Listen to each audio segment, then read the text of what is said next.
Help support the channel by shopping the Ultra Maximus merchandise store. You'll find great retro gaming parody shirts like Retro Gamer 1985, Gamer, Retro, all styled like Sega, Nintendo, and so much more. Link down below.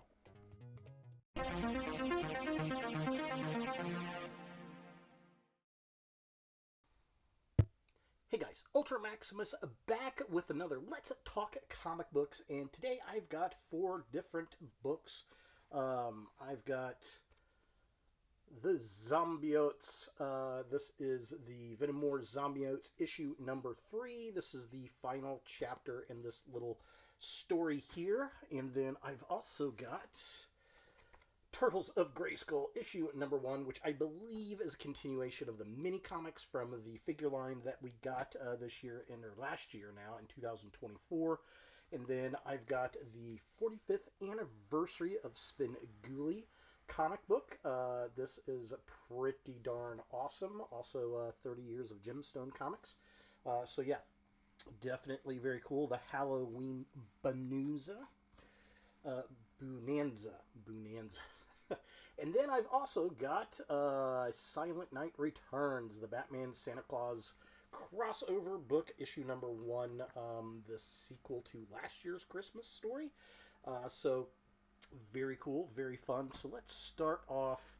We'll start off with the Zombiotes. So again, this is part 3 of the Venom Zombiote series. Essentially, there's zombie symbiotes, and it's basically like Shocker and She-Hulk, Hellcat, and another character I'm not too terribly familiar with.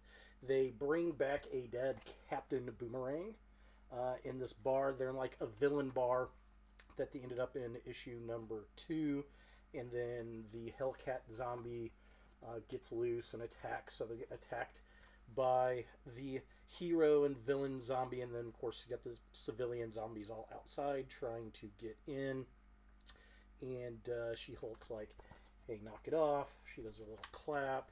Go through. Shenanigans occur. Of course, they're fighting all the zombies. Things are happening. Typical, zombie type stuff. And then She-Hulk, she gets infected by the zombie symbiote, and she turns into one as well. And so there's a difference in these symbiote zombies. They got ones they call walkers or swingers, where they're living people inside the zombie symbiote, and then there's the ones where the zombie symbiote has the dead people. So that's kind of interesting. And yeah, so they're fighting them, and they use the sound system to get rid of the zombie symbiote goos, and it ends up saving everyone, including the dog that got zombified in the last book. All that good stuff. So that's really about it. It's essentially to bring Captain Boomerang back to life.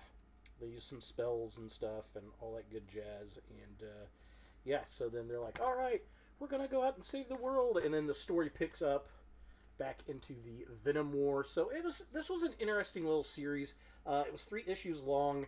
If you like zombies, if you like symbiotes, this is actually a pretty good read. They're kind of C and D list characters, which I really liked. They weren't, Captain America and Iron Man and Spider-Man. The biggest hero in this was She-Hulk. So I enjoyed this read. So I recommend, if you see that, if you're interested, pick it up. Next, let's talk about the 45th anniversary of Svengoolie. So it's been a couple years since I've been able to watch Svengoolie, and I didn't realize there were more characters on the show now. So this is a nice thick trade paperback. It's old school print, like you would get in the 80s, and it smells like newspaper print. I love this to death. So this is an anthology book with Svengoolie, Glengoolie, and then Imp. So some of the new characters that are on the Svengoolie show that I didn't realize were there. So the initial story is Svengoolie has basically Nosferatu come in and sell him a cursed doorbell that when somebody rings it, little demons fly out and cause problems and havoc, and they go around, they're trying to fix all that stuff. So yeah, it's a silly silly book. Great book for like kids, people who like the whole, Svengoolie shtick, this horror, sci-fi, night stuff, making fun of heroes and monsters from other movies. Definitely cool. So they're basically trying to capture all these little demon thingies, and then we get little excerpts of the show and tidbits and info in it. Kerwin's Corner. Then we get not Nostalgia Ferratu. I guess he's one of the other characters on the show.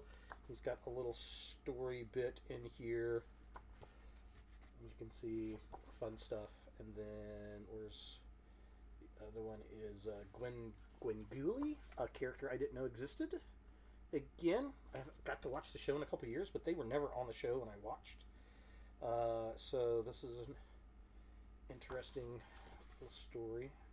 So she's got her little bit, and then there is one with Imp.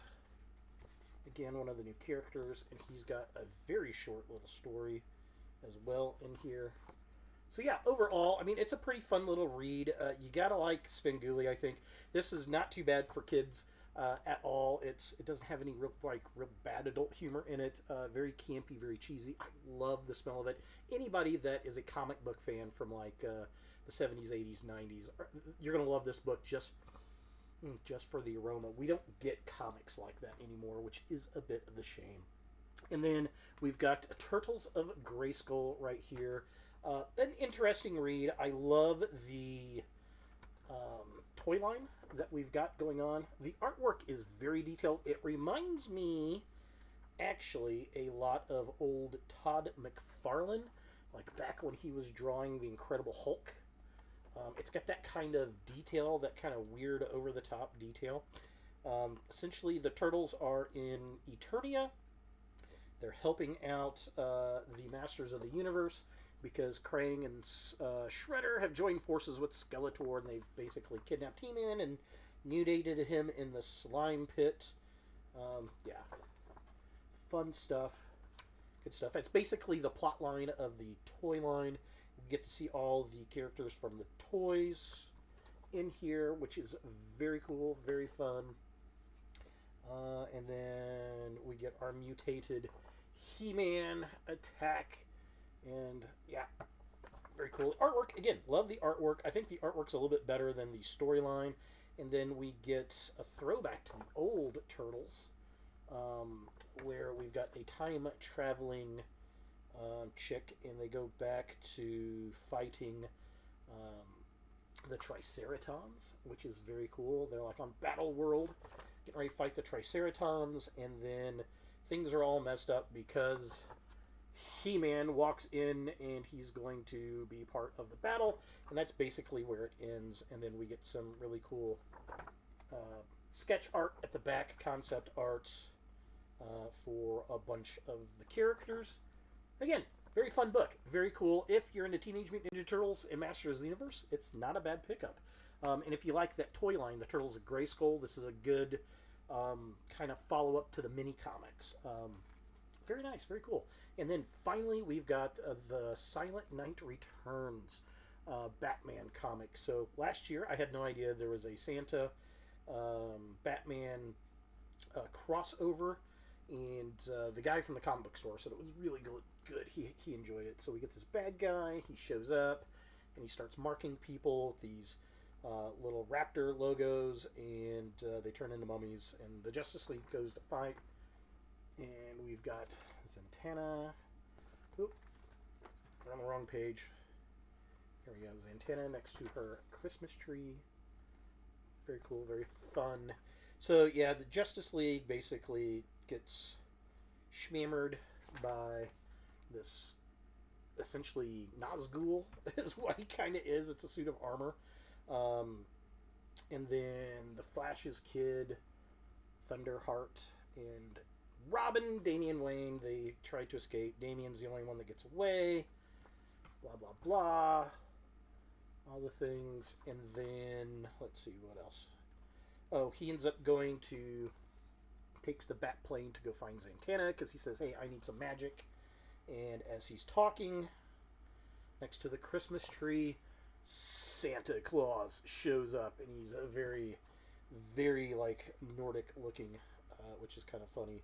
Very much reminds me of Narnia, that kind of thing. And it's all linked to the story from last year with Krampus and these monsters that got away, and it's somehow connected. And then Zatanna's got to find something, and Gotham goes nuts, so they decide to go work as a team, and we get this nice homage to the Dark Knight Returns cover with Santa and Damian Robin. I really like that. I think that should have been a cover. That would have been cool, but yeah, so we get this Krampus-like monster here, and they all go to fight him, and yeah, Batman's like, no, stop. He's making your little emblems glow, and it's sucking power, and then it's making a castle, and then it goes off to part 2.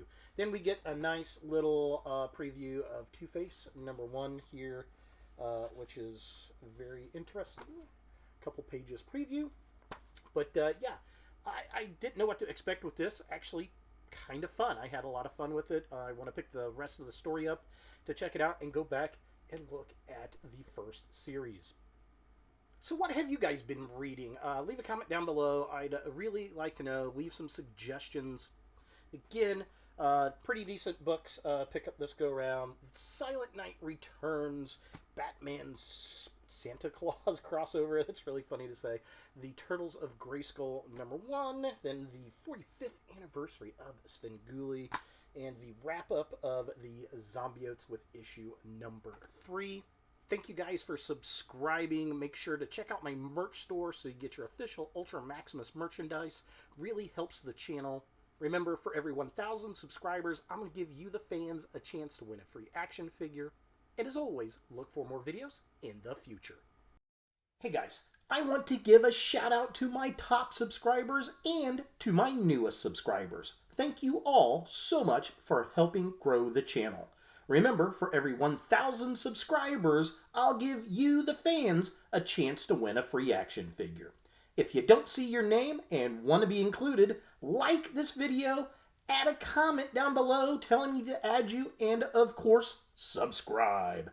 Thanks again, and look for more videos in the future.